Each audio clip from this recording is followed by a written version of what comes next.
Let's get right into it.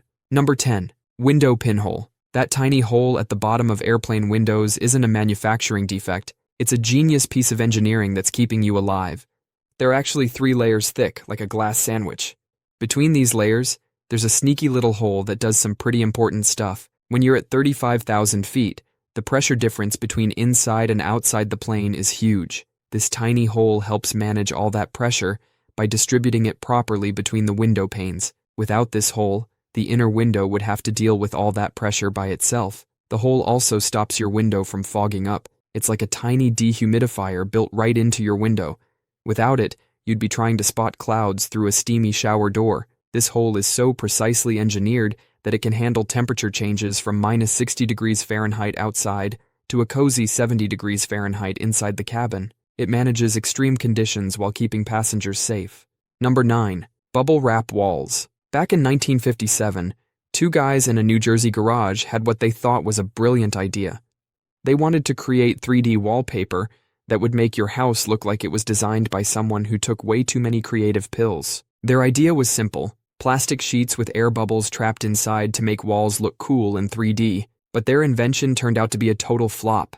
It wouldn't stick to walls properly. Instead, they created this weird plastic sheet full of air bubbles. Most inventors would have given up. But these guys looked at their failed wallpaper and thought about other uses. Their timing was perfect. The computer industry was just taking off, and they needed something to protect super expensive machines during shipping. IBM was one of the first companies to realize how useful this invention could be. These air bubbles were perfect for the job. The material was light, cheap to make, and could absorb shocks like nothing else. Before settling on shipping protection, they tried using it as insulation for greenhouses. They actually came up with over 400 different possible uses for their accidental invention, but protecting fragile items during shipping turned out to be its true calling. Number 8. The padlock bottom hole. That tiny hole at the bottom of your padlock isn't a factory mistake. Most padlocks live outside in rain, snow, and harsh weather. Without this tiny hole, your lock would become a tiny swimming pool for rust. Water would get trapped inside, turning your lock's insides into a corroded mess. But that sneaky little hole lets water drain right out, keeping your lock's internal parts dry. This hole isn't just about keeping water out, it's also your lock's secret maintenance entrance. When your lock starts getting stubborn and doesn't want to turn smoothly, this hole becomes your best friend. Grab some lock lubricant, aim it at that tiny opening, and the lubricant flows through all those tiny moving parts you can't see or reach. No need to take the whole thing apart or buy a new one when it gets stiff. Just a quick squirt through that hole, and your lock is back to turning smooth as butter. Without this hole, moisture would freeze up inside during winter, potentially cracking your lock from the inside out. Number 7. Tape measure tricks. That little metal hook at the end of your tape measure isn't just there to catch edges. Take a closer look at it. See that tiny notch? It's a genius feature designed to grab onto nail heads and screws. When you're working alone and trying to measure something awkward and high up, just hook that notch onto a nail and let physics do the work. Notice those little teeth on the metal end? They're a secret marking tool. No pencil? No problem. Drag that serrated edge across your work surface and you've got an instant marking line. It's like having a mini saw built right into your measuring tape. The metal tip is designed to move back and forth slightly. That's not a manufacturing defect. It's actually compensating for its own thickness when measuring inside versus outside edges. The engineers who designed this weren't just thinking about measuring distances. They were thinking about all the times you're up on a ladder and realize you forgot your pencil. Number 6. The tiny jean pocket. That tiny pocket inside your jean pocket wasn't always useless. Back in 1873, when Levi Strauss was designing the first blue jeans, this tiny pocket had a very specific purpose. It was made for pocket watches, those fancy timepieces people used before smartphones took over our lives. Back then, pocket watches were like the smartphones of their time. Everyone who was anyone carried one around. These watches weren't cheap. They could cost several months' wages. So Levi designed a special pocket just deep enough to keep the watch secure, but shallow enough that you could easily grab it when needed. The pocket was even reinforced with copper rivets to make it extra sturdy. These rivets made sure the pocket wouldn't tear, even if you were reaching for your watch multiple times a day.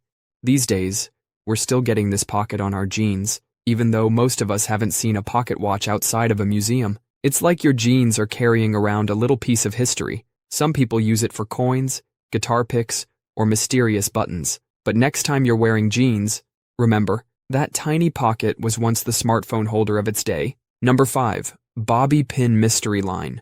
Ever notice that weird wavy line on one side of your bobby pin? That wavy side is actually a super clever grip system. Those waves act like tiny teeth that grab onto your hair strands. Think of it like the treads on your shoes. They're there to give you better grip. The wavy side is supposed to go down against your scalp, not up. The flat side goes up because it helps spread the pressure evenly. This way your hair doesn't get all bunched up and weird looking. When you put them in the right way, they stay put all day. Put them in wrong, and your hair falls apart faster than a chocolate bar in the sun. Hairstylists have known this secret forever. Number 4. Margin mouse defense. Paper margins weren't just for teachers' comments. Back in the old days, paper was super valuable. Every single word written down was precious, but mice had developed quite the taste for paper edges. These little gourmets weren't interested in eating the whole page. They just wanted to snack on the corners and sides. Imagine finishing an important letter, only to find the corner chomped off with your signature missing. Papermakers created a sacrifice zone around the edges of each page. It's like leaving the crust on your sandwich to keep the filling safe. This empty space would let mice have their snack without destroying any important words. These margins ended up being super useful for other things too. People started using them for notes, doodles, and random thoughts. So next time you're writing in a notebook, remember those hungry little mice. They're the reason you have space to draw stick figures during boring meetings. Number 3. Bread tag secrets. Those little plastic clips keeping your bread bag closed? They're not just random.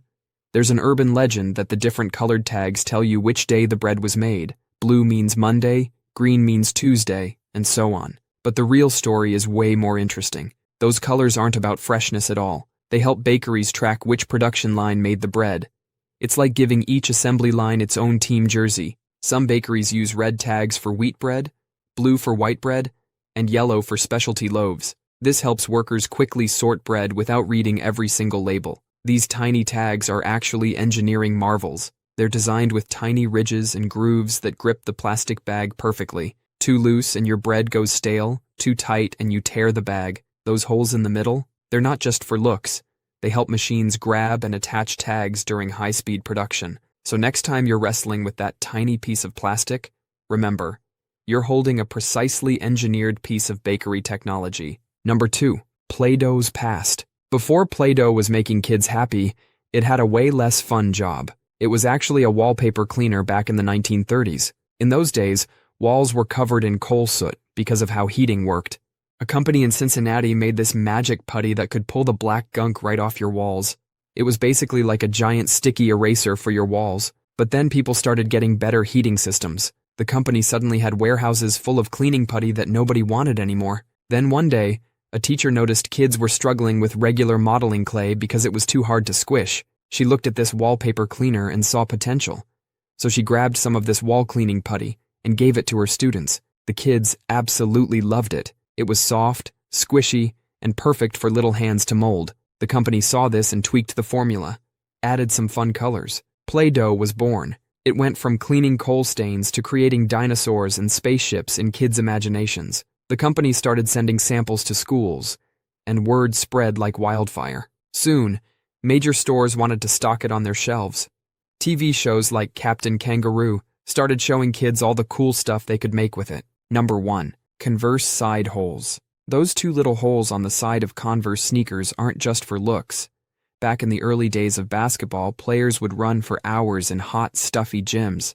Their feet would get so sweaty that shoes would become mini swimming pools. So Converse designers added these two holes to let air flow through the canvas. Think of it like installing tiny windows in your shoes. These holes acted like a natural air conditioning system for your feet. Wet shoes can get really heavy, and when you're trying to jump for that game-winning shot, every ounce matters. The holes helped keep the shoes lighter by letting moisture escape. These holes were so effective that the first U.S. Olympic basketball team used them. Imagine playing in the biggest games of your life, and your performance depends on two tiny holes in your shoes. Today, most people wearing Converse aren't playing professional basketball, but those holes are still doing their job, keeping millions of feet from turning into sweat factories. Some creative folks have even started using these holes for custom lacing patterns. That's all for today.